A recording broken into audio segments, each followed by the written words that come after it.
Hello and welcome to another video.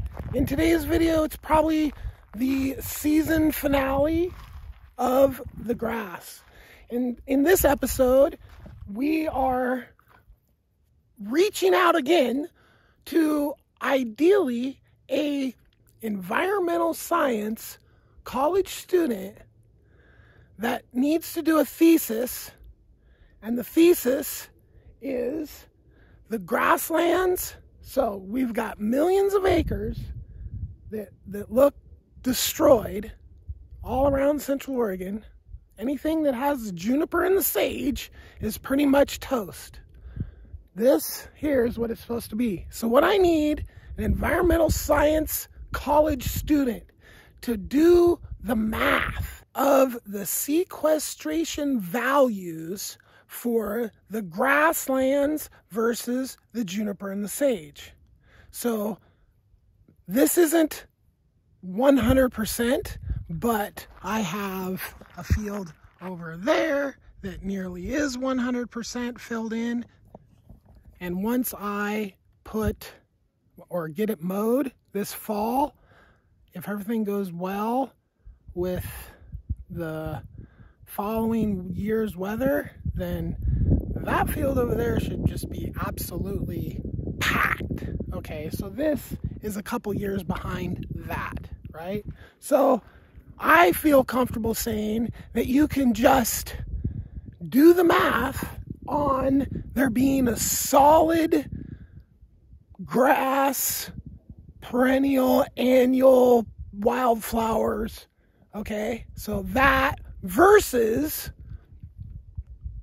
the juniper and the sage, which it's going to be tough because you need to come up to some sort of value to assign and what each tree is sequestering. I don't think you're going to get any sequestration values out of any sage or the other brush stuff. So that's another example. There's that stuff and sage.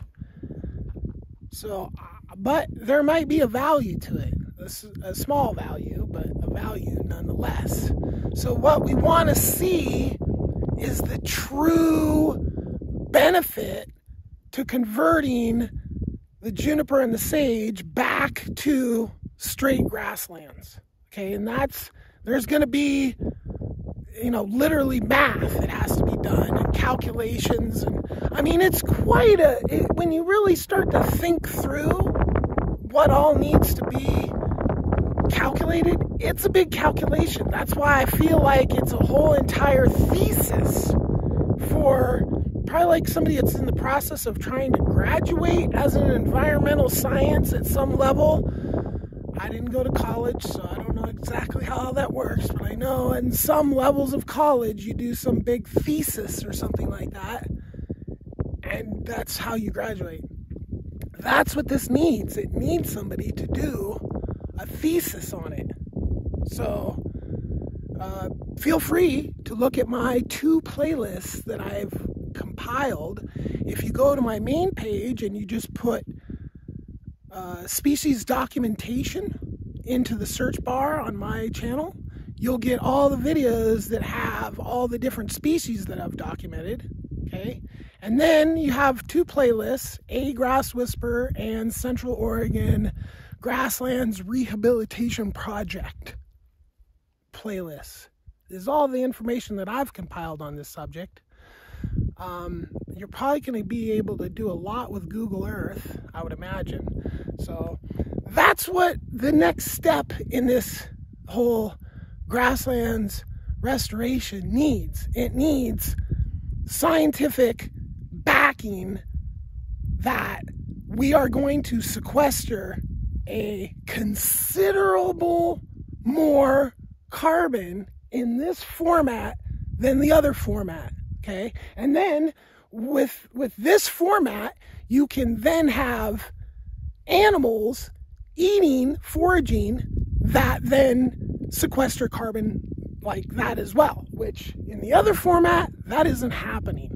So that being a part of the equation as well, because you quite literally need to have a maintenance program to keep it from reverting back over to the sage and the juniper. Okay, so, and then grasslands need to be burned every, I think, 3 to 5 years.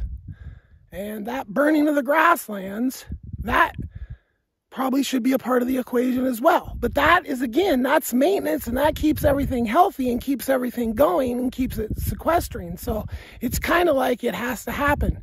But when you add all those things together, what do you come up with?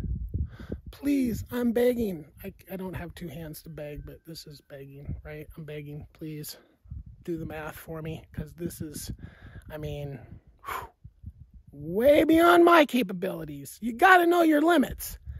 And this, doing the math, is a little above my limit. So, peace.